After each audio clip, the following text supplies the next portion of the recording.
If you put something in your visual field and look at it and take your eyes off of what you're looking at and take a few deep breaths, but find something that's beautiful and nourishing to look at, you're going to soothe yourself. It doesn't take long. Welcome to the Lara Jane Layton Show. This podcast is for you, the person who keeps putting others first. Your self-talk has held you back. You no longer need to take a second seat. Let's explore ways to overcome self-doubt. You can silence that inner bully voice and achieve your full potential. Here's your host, Lara Jane. Welcome to the show, friend. My new best friend, Cynthia, is here with us, and I'm so excited. We have a woman full of so much information that this is going to be packed full of nuggets and amazing things. But what we're going to try to focus on is moving or connecting that head space and that heart space. We live in a world that is, I was actually trying to think, is there any job in the world that requires heart space versus head space? And I'm going to guess there may be some that require both. But most of the jobs I have ever been in, they didn't appreciate the heart space side. They just wanted your head there. So, we're a whole body. And Cynthia is going to help us connect to both sides of our body and understand them both so we can show up as our authentic, pure, amazing self. Because there's not a soul out there that's not got something that nobody else has. And that's your special sauce. And finding that special sauce is so cool.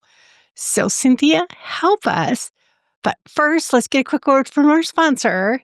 And then help me kind of connect those two fighting elements. So we'll be right back.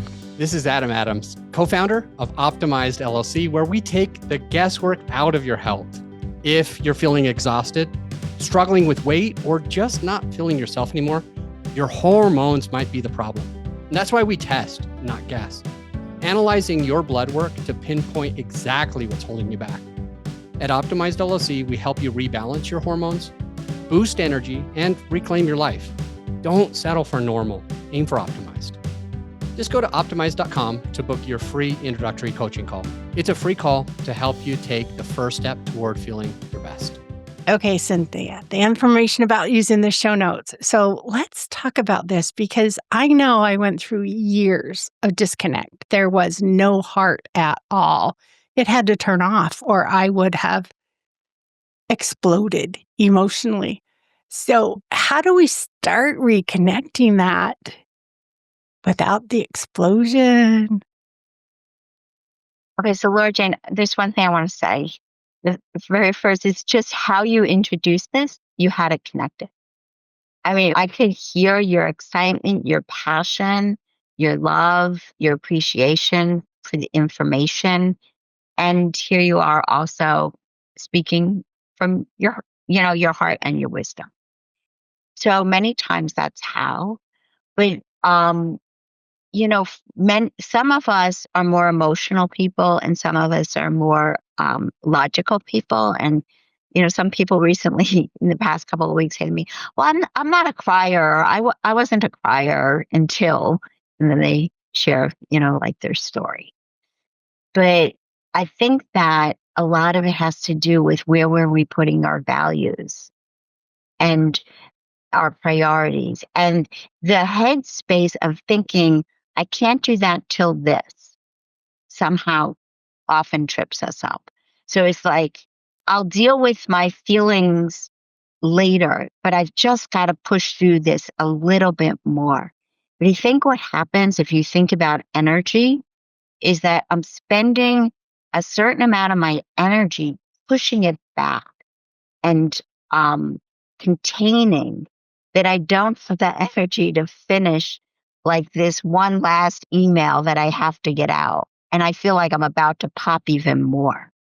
But what would happen if we just took a pause or a break or just like did some body movements to shift and to change our vibration and our energy? Or if you even watch, like not to nobody driving doing this now, but like putting one hand on your there's ways of just putting your hands on your body. You can put one hand on your heart, one hand on your belly, and just take a few breaths and close your eyes, find your sit bones and find your feet. And it's like a reset. But there's so many little nuggets like that are out in the world, or that, I'd be glad to share some with you, that take minuscule amounts of time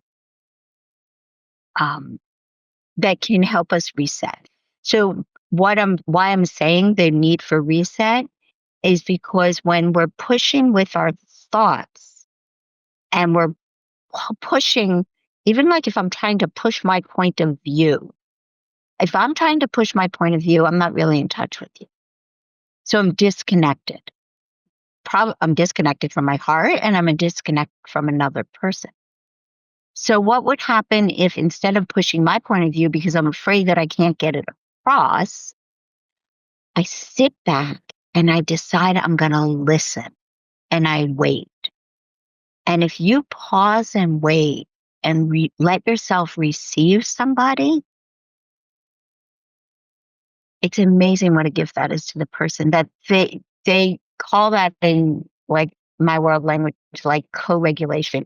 I'm calming myself down, I'm being present, and I'm receiving you. Like, that just goes back to our early pre-verbal brain of when we're held and being seen and appreciated, and our caretakers holding us, and we're feeling their breath and they're feeling our breath, and we're just in sync. I remember those days. But, you get so busy. We are almost like robots. You got to be up by 6 and out the door by 7:30 and to the office by 8 or 8:15, depending on the traffic. And you do this, and then you get a break. And I remember, you talked about criers. I don't have a problem with people crying. I don't care, but I didn't do it. Have you ever been pushed so thin and so hard at work that you broke down in tears? I did that once at work. It's like, I'm not human. I am crying. Do you know what was even worse than that? What? When I found myself, I had pushed somebody else that hard and they started crying. And that was just awful to know that I had taken all of the brain stuff and made it more important than that person. That just breaks my heart, to think about it, because we become heartless in a sense where we forget that we're working with humans. And not only are we working with humans, but we are human. And we've got to give ourselves that grace and that compassion to, sometimes, someday, somebody's going to push a little too hard and you're not going to be ready to hold on strong. But you're still okay. Everything's still great. And that's the part that's just like, I didn't need to be embarrassed for crying. I didn't need to be embarrassed for doing these things. It's just when I got to my wit's end. So how do we help our friend that's here with us be comfortable hitting those extremes, because they do happen? But this reset, like, okay, it's okay to cry. I'm not telling you it's not okay and that you have to shut it down. But there is that reset. How do I breathe through this? How do I become back in tune with my work instead of my frustration? Well, I think a lot of it does have to do with our nervous system. When we're pushing and we're on that automatic pilot, or that hamster wheel, then we're in a state of survival. So our nervous system is like, they often will talk about like a gas pedal and a brake. And we have this certain window of tolerance. Some of us have a wider window than others, but we hit up and we get out of it, like, because like you, I'm pushing, pushing, pushing, pushing. So what would happen if we were more in touch with our our bodies, and to realize, things will get done. And sometimes a break, I mean, if you look at a lot of inventors, a lot of creatives, it's when they're out in nature, taking a walk, going to sleep, having a dream, discovering the formula to create light bulbs or whatever, mixing up inventors maybe. But it's those pauses that are the resets that help us move farther along than what our survival skill like that, like, running from the bear or the tiger in the wild. But I think that we don't believe that. So, like, we forget, or it's like, no, no, no, I absolutely have to do this. I don't have time for that. I'm just going to get through this. Start to question, is that true? Like, some of it is our belief systems, and yes, there's a certain culture that we collectively are living in that makes it a lot harder because we're not, quote, challenging that. But there's little ways that you can. Yeah. And it's all those little ways that are the huge difference in life. They're so, just writing your gratitude down, It's like, I'm feeling really stressed. I think if I just wrote 5 things I'm grateful for right now, it would help. And it's a way to interrupt that pattern that you're in. What can I do to break this robot cycle that I am running in right now? Right. So if you think of a robot cycle as like it's a vicious circle, so you have to interrupt it. So one way to interrupt it is put something, for example, in your visual field, because when we're blindsided, we get into that tunnel vision. So if you put something in your visual field and look at it and take your eyes off of what you're looking at and take a few deep breaths, but find something that's beautiful and nourishing to look at, you're going to soothe yourself. It doesn't take long. Or if you're feeling angst, there's actually something I can talk about, but there's called Virgin. So this was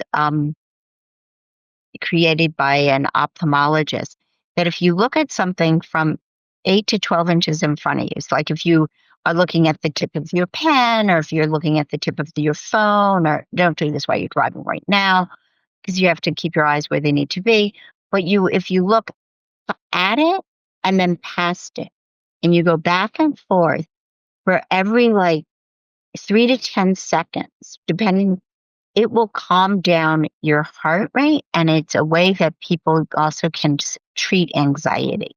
It treats a panic attack. So what you're talking about, when we're at work, there's so many times that we're having panic attacks all day long. And some of that has to do with like our belief systems. Like, I'm afraid of my boss. Like, what is your boss? A tiger? Yeah. But it reminds you, they remind you of somebody, right? And that somebody was somebody that when you were much younger, you were afraid of, Mm. right? So if we can start to, maybe in our evening time after work or something, look back at some of those things that threw us off, we might see that it's a rippling effect to something much earlier. So in trauma language and therapy, they say that trauma builds on trauma. So all these little incidences that made me like tense and scared, like I could push them back for up to a certain point, but then, something flips the lid and I can't undo. And I had a client, she called it like a shish kebab. It's like on the outside, it might look different, but it's all connected in our brains or our nervous system. It's all connected to the same neural pathway. Okay. I like it. So that neural pathway. That sounds so scientific. It's over my head, but I know those feelings. I know when I am, I know my brain is the problem of why I become anxious or panic or fearful. They're illogical. In my logic brain, it And comes up with all this logic to follow. but when you were little, when you first made that conclusion, it was logical and it might have been truthful and it might have been necessary. But because, like, first you're going to, like, if something is going on, you're trying to make sense of it. Before the age of 10, we're doing the best we can, but we just don't have the brain development. We don't have the, not just the education, but the capacity to get the education yet. So if we pretended like it was dog bite, a kid's not going to know that many dogs. They're going to think that dogs are friendly and all of a sudden one bites them. Yes, I know. And so the rest of their lives, dogs are evil and they bite. And it's a protection. And we put this thing on it's why we used to avoid the bears and tigers and all those things because we weren't safe. What is that safety method? And so if I get bit, then I just avoid that from happening ever again. And not only do we do this with dog bites, we do this with somebody said something rude. And what was it I was doing when I did that? Okay, I'm never doing that again. Yeah, right. But we do it. We associate it with something that happened at the same time, and then we never do it again. Right. We absolutely think all or never. I had a teacher, Reverend Alt, he used to call them like 6-second moments, that split second. And we protect ourselves and our bodies will protect ourselves. And then we walk around always protecting ourselves the same way. Then, we have shoulder aches and back aches and belly aches and headaches. And so what would happen? But we couldn't when we were under 10, do some differentiate versus it's, all people are like that. Yeah, that's how we think in our family. That's what my mother told me. So it must be all or nothing.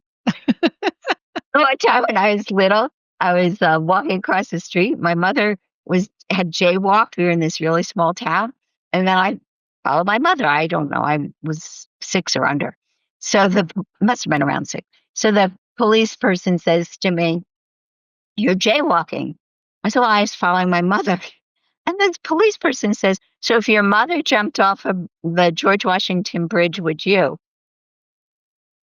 Well, no, I guess you have a point. But I know a George Washington Bridge is dangerous. I don't know if following my mom across the street is. Exactly. 6. She was my, person to do what I was told to do with.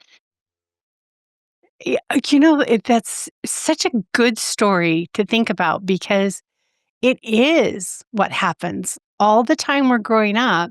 And then we keep that voice, do not jaywalk, do not jaywalk. It doesn't matter. And it just haunts us because it scared us so bad. So, yes, it scared me so bad that I have to tell you this part of this story. So I wanted to go across the street. I lived in a neighborhood that was relatively safe. In those days, most families had one car. But I walked all the way down to the corner because there was this song on the radio, "Don't walk in the middle, in the middle, in the middle, don't walk in the middle. Keep driving." So I walk all the way down to the corner. I look both ways, I cross the street and go back up. And my mom and my sister were like, "What are you doing?" So I said, "Well, I'm not jaywalking. I'm going to the corner." I was very susceptible in those days. We all were. Yeah. In our own ways, in those own things. And we all have those silly songs in our head that keep us on this path that we don't even know is the right one. Right, but I can laugh at it now with a sweet compassion for myself.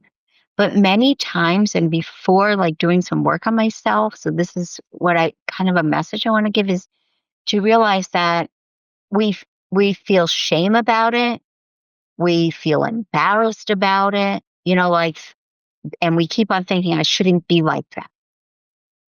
But maybe it traces back to like a cute little kid that just didn't know better. Yeah. My mom did it. Such a perfect example. And then, this getting rid of shame or whatever that thing is that pops up and hits you in the face, it's like, what is it that we are the most afraid of? Uh, looking lazy? I, I don't know, looking not productive? I don't know what I'm most afraid of. I think most of us are really afraid of rejection I because would probably say that would be mine too, because I was going to say of somebody not liking me, which is the same thing almost. we innately want to be connected. It's what we humans do is we connect. So we want to be part of some group or some person or if we feel nurtured and connected, we can feel freer to be ourselves. Yeah, how important is that nurturing? And the cool thing is you can nurture yourself. You don't have to wait for somebody else, and that's where self-care has come in for years and years and years, but it's turned into a beauty routine instead of really what is it that's going to make you keep going, you know? Do you want the shiniest, prettiest car or do you want the fastest one? Or the one that can hit into stuff and be what are those derbies there? They crash into each other. And we all have a different chassis we're carrying around for different purposes. And as long as we take care of our needs, the other people will take care of theirs. Yeah. That expression, put your oxygen mask on first. You used to use Yes. something else about fill your own car up with gas. We were talking. Yeah, I always I can only go as far as my gas will let me for my car. And I fill it up in the morning. I can go all week from Monday to Friday and not have to stop. But if you were in a hurry and you just put $1 in, how many times did you have to fill up that week? 30? So And figure out where the gas station is. where is the optimizing of your time going, Whether I can't take that 30 minutes for that class, I don't have time. How many times do you have to take a 5-minute one? And sometimes 5 minutes is easier to fit in, and that's okay. Lots of 5 minutes is way easier. But if you want the longevity of being able to keep on going, you want to be completely full when you pull out of that gas station or when you take off in the morning to go to work.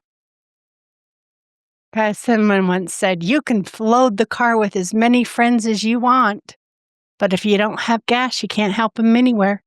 That's a good expression.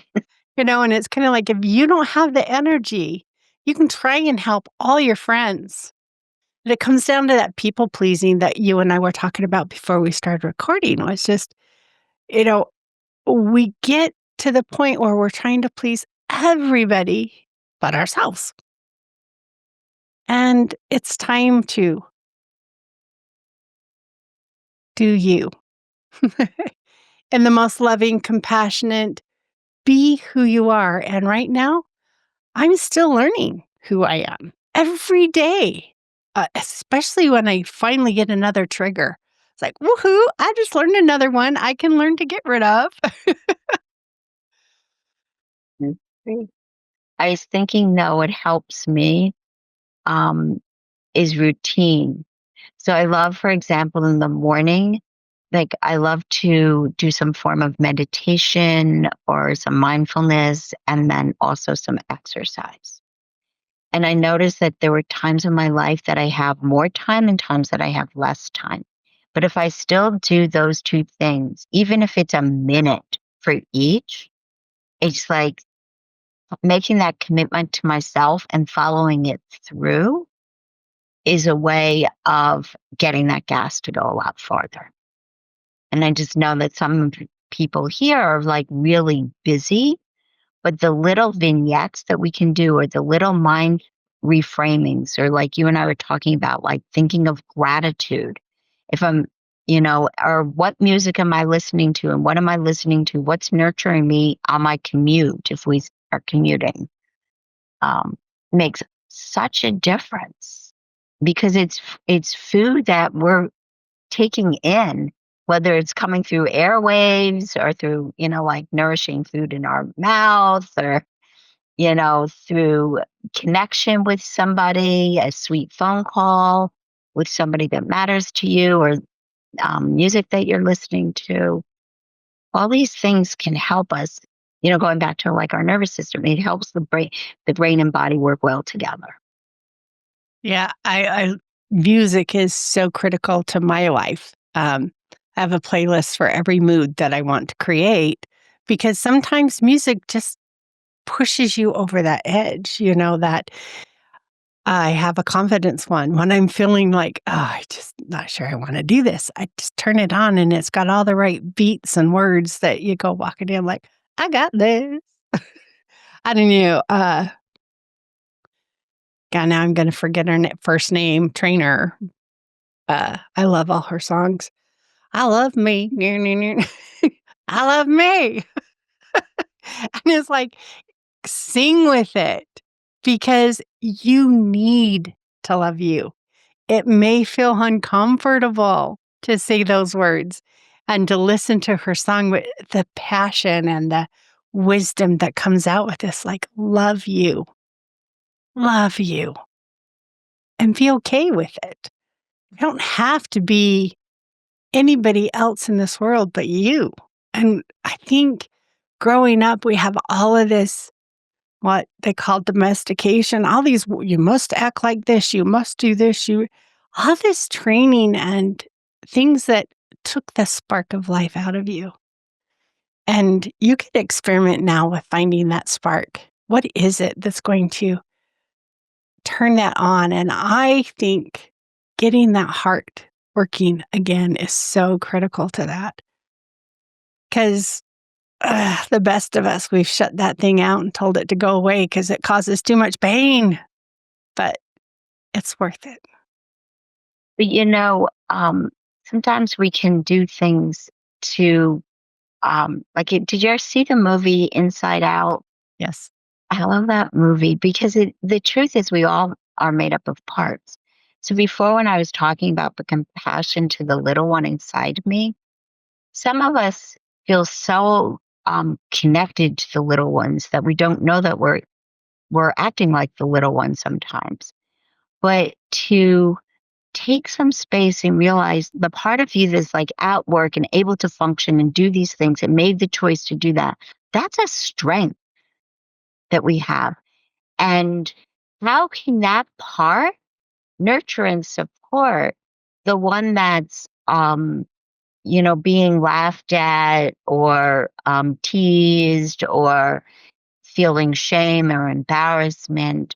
Like whatever that part longed that to receive, that's what we can also give ourselves. Like you're talking about self-compassion. It's a way of learning to have some self-compassion. Is so maybe even just sort of separating it a little bit internally and having an inner dialogue. I did mention like the curious voyage to authenticity, and I have in there an exercise with 3 voices inside. So it's meditation with the 3 voices, and we can meditate or sit with. Or the other day I was working with somebody and I said, put like 3 objects in front of you and just look at one and see how it feels to look at that part of yourself. Then look at the other, see what it feels to look at that part of yourself, and look at the other, and just kind of go back and forth and see what each part wants to say. Get some conversation going on. Like it's a way of kind of like when there's a knot in yarn, how you like to, I don't know, some of us really like to get out the knots, and you just like slowly pull apart a little at a time, and then you can unknot it And this is a way to unknot some things that are caught up inside. Yeah. The thing about knots is if you pull them wrong, they're harder. Yeah. And it's making sure you're pulling the right things. And that's so analogy to our lives. We can think, oh, I know it's George. George is the one that pisses me off every day, blah, blah. I can get rid of George. And guess what? Somebody else showed up. It was the wrong thing. It wasn't the thing that was tying me in a knot. It was like finding the right thing that's causing that knot and gently expanding it and letting the other stuff flow out is how you get a knot apart, not bullying. And so it's the same with our lives. But you know what? This is what I think, is George will come in many different shapes, sizes, and um, outfits. But it's because also of my belief. So if I keep thinking a certain way, things are going to just fall in line a certain way. It's like our thoughts are like magnets. Like, did you ever start to think about something and then all of a sudden you see it all around you? Yes. Like That's today, so funny. right, Go for it. right. But I think that that's the same way with our thoughts. So I'm thinking it and then it's all around me. But what happens if I started to work on my thoughts? That I can't change George, but I could change myself. So I can't change anybody else, but I can change myself. And if I change myself by having more internal self-compassion, if I have more internal self-compassion, I'm not going to put up with it, George. And I'm also going to probably see George for what he is. So I won't be so afraid of George. And then if I'm not so afraid of George, George's going to go find somebody else. But he's not going to come in my sphere.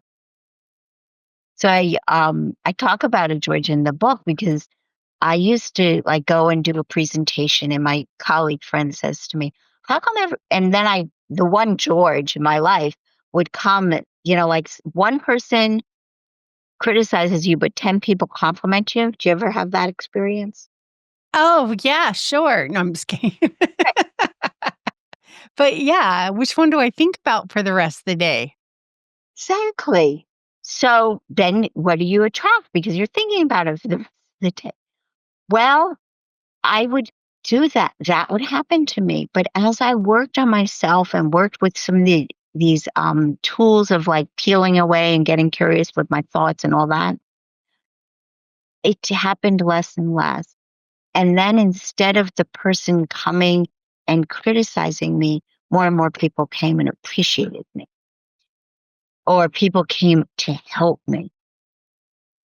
So and a lot of that is by doing those, what you talked about, the gratitude list, by getting curious about my thoughts, like all these little resets, filling my take up with gas, beginning to realize like, I have 5 minutes is better than spending 3 hours looking for the next gas station or walking to a gas station and filling up the tank because I didn't, I let it run out too much and all of that.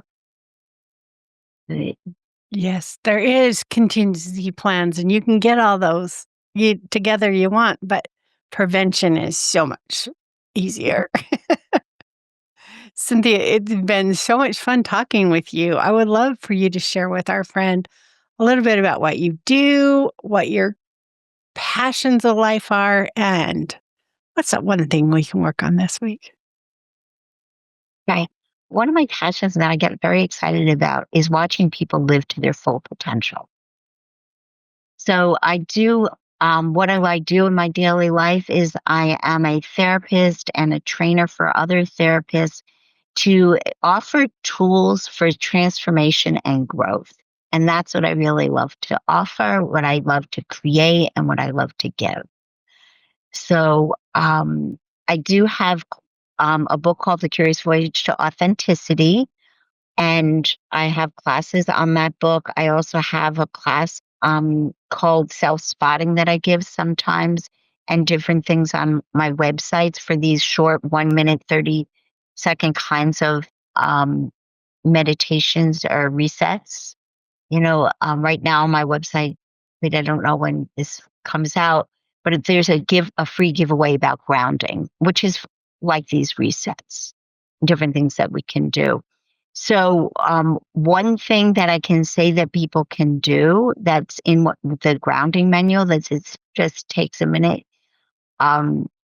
would be it's something that you can't do while you're driving. So I have to pick something else, right? Nope, they can do it when they get to the office or when they get home. This is like within a minute to 2 minutes. It's so relaxing.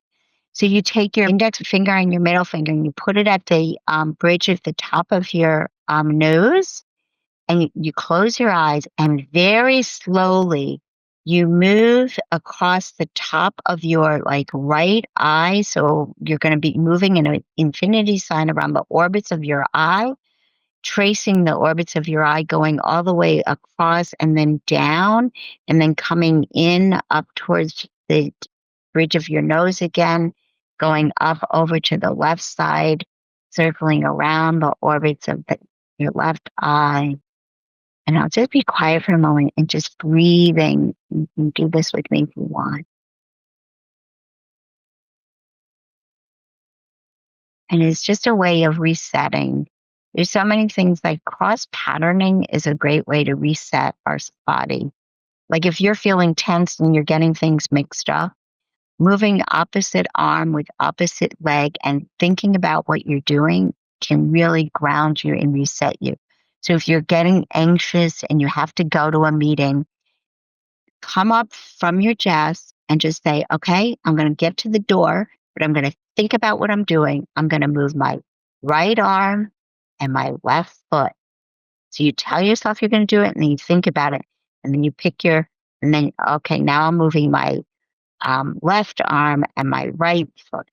And you just slowly do that, walking across from your desk to the door. You do that once or twice, and it helps regroup you and reground you.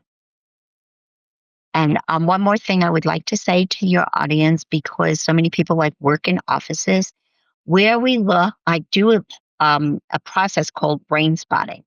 It's developed by Dr. David Grand. It's put out in a book that he has, but it's a way of connecting how we're feeling in our body, how we're feeling or what we're thinking about, how we feel that in our body, and then finding an eye position that connects to it. So if you think about right now something that makes you really happy, just think about something that makes you happy. Notice as you breathe into your body, where's that joy and that happy in your body? And close your eyes for a moment, or just let them land on something in front of you or in a direction in front of you. And like you'll just be able to breathe and notice. So why I'm saying this to about being in an office, if you're really irritable all the time, see what happens if you move the direction of your body so you're looking at from a different angle. I had a colleague once who was working with a couple. They would get at each other all the time in the office. So finally he goes, okay, you sit over to the right and you sit over to the left. He switched them in the office so they're looking at their partner from a different angle, and it calmed them down. So if you're getting ready to go into a meeting, find a place that where you're in that office, you can look and gaze in a direction that nourishes and supports you to feel present and grounded. Try it and let me know what happens. I would love to hear how that works for you. Yeah, that comes back to that thing that you said, put one thing on your desk that gives you that feeling. And just that way you always have it within arm's reach. So, And let me just say, put it in a direction that like on the right, middle, or left of you that feels really yummy and good. I gotta think where I got all my little to-do, my little cutesy things. I got them all over my desk because I love things that ground me to something. I like them where they're at, so they're staying. Oh, I love it, Cynthia. You've been absolutely full of amazing wisdom for us.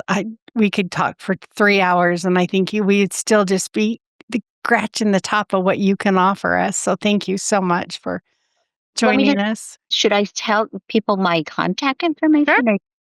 So I do have a website. It's called Synthesis, So it's a play on words, CYNTHA, S as in Sam, I as in ice cream, S as in Sam.com. I have different freebies on there to help you reset.